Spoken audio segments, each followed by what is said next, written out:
Wow, the first place we have to start is with the changing nature of the student population. You know, if you look at I'm not going to talk specifically about College of the Canyons when I say the next few sentences, but if you look at the general demographic of the professors in the United States, they're generally 40 years old and above. They've generally gone through a traditional educational system. They're generally comfortable within that system. That's the system they grew up knowing.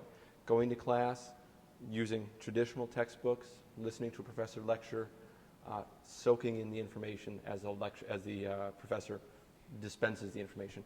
And then you look at the students, people under the age of 30, our typical student, has grown up wired, has grown up with mobile devices, has grown up with user-generated content, has grown up interacting with fellow students, has grown up being an active participant in his or her discovery of the world, whether or not that's within the traditional educational system, but has grown up using a whole different set of educational technology. You know, a typical student today looks at, you know, maybe an iPad as a toaster or a smartphone as a toaster. It's a normal device. It's not technology.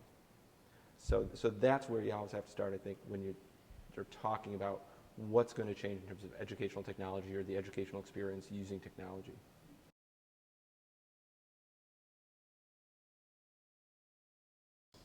We're talking about three major changes in terms of how students interact with technology, or how technology affects students' educational experience. First of all, more flexibility. Secondly, more options. And thirdly, more mobility.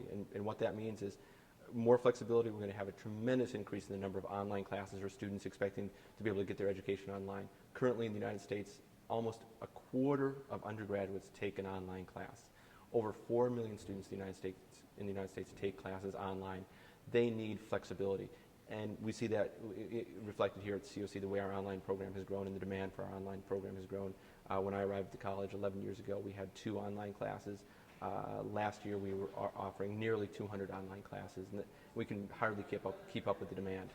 If you look at the types of people who are coming back to school, adults who have responsibilities for children, they're working full-time already, they're trying to balance multiple responsibilities outside of school. They want the flexibility that an online educational experience offers them.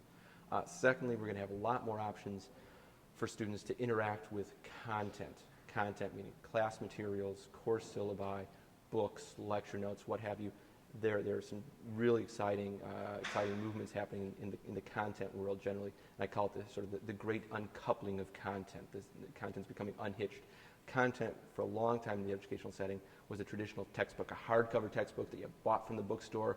It was written by fancy university professors with fancy titles, and it cost X amount of dollars, and that was it.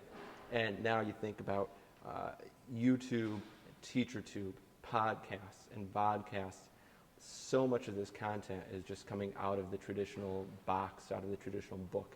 We've got open educational resources, which are these kinds of open source, free class resources that are digitized, put on the web, explicitly to be used for free by other teachers and students. Those are designed, open educational resources are designed by teachers to be used by teachers, or by institutions to be used by other institutions. So you've got that coming up, and those are all free. Secondly, you've got all kinds of user-generated content, student content. Students are, we're shooting a video right now. Students are so talented. Kids today, are so comfortable with technology that maybe their teachers are not comfortable with. That it's very easy for students today to go out and shoot a video or make a website or produce a series of podcasts rather than write a paper. And that's an exciting development that instructors are seeing a lot more of that kind of alternative types of material coming into the educational space. And of course, for the students, that might not be alternative material at all. And thirdly, you've got textbook publishers, the traditional producers of educational content, rethinking how they're doing business. The textbook publishers that are going to survive, I foresee, are the ones who do not limit themselves to putting all the educational content in hardcover books. Rather, the ones who survive and thrive will be those who can uncouple the content. They're producing great high-quality content, but they have to uncouple it from that book and make it available for a download, make it available as a playlist. Why not make the opportunity available to you as a student to download a playlist of content, or for the instructor to create a playlist of content. Some of the content is created by an instructor as open educational resources, open content for professors. Some of the content is going to be created by students. Some of it's going to be created by a textbook publisher, and I create a playlist for my students in my class, and you download that, and then you mix it or mash it up, and you upload it back with your comments and your ideas, and that lives on for the next semester's class. That's an exciting development that's coming with content, I think. And then thirdly, a lot of fun, I think, is the more mobility in education. We already see that going on. Everybody's got a smartphone. Everybody's going to have an iPad in the future, or some kind of device like that, or an e-reader, Kindle, a Nook, and so on. In addition to that, in addition to those devices, I think we're going to see much more integration of those devices into the educational experience. So you think about GIS, geographic information systems, that allow you to create smart maps that have a lot of demographic data built into the maps, so you can see different layers of information.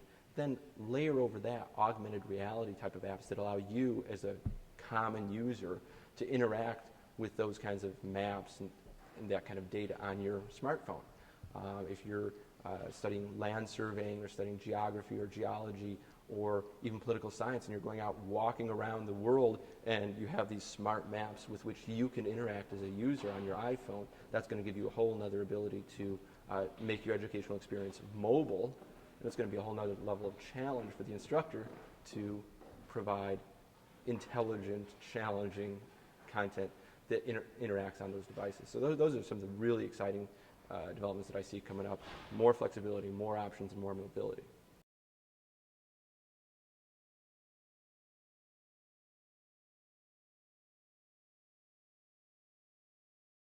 If you think about the student population as well that can benefit from this kind of educational technology, you've got a tremendous number of veterans returning who perhaps don't see themselves fitting in on a traditional college campus, but still need to access in education in a flexible way. You've got, as I said before, non-traditional students, working parents, people who are balancing multiple jobs, wanting to get back into education. And then, of course, you've got disabled students. And one of the great things about the usage of technology is that most technology designers, and certainly in education, definitely at College of the Canyons, we're all very committed to making sure that any kind of educational experience through technology is fully accessible to all students. So if you have a student who has a mobility issue and can't get to campus, physically can't come to campus to participate in a class, or can't participate in some activities because of a physical disability, then the educational experience can be mediated online, can be delivered online, or through a whole host of other technologically delivered means, and that's really, really gratifying to be a part of, and we're really committed to that at College of the Canyons.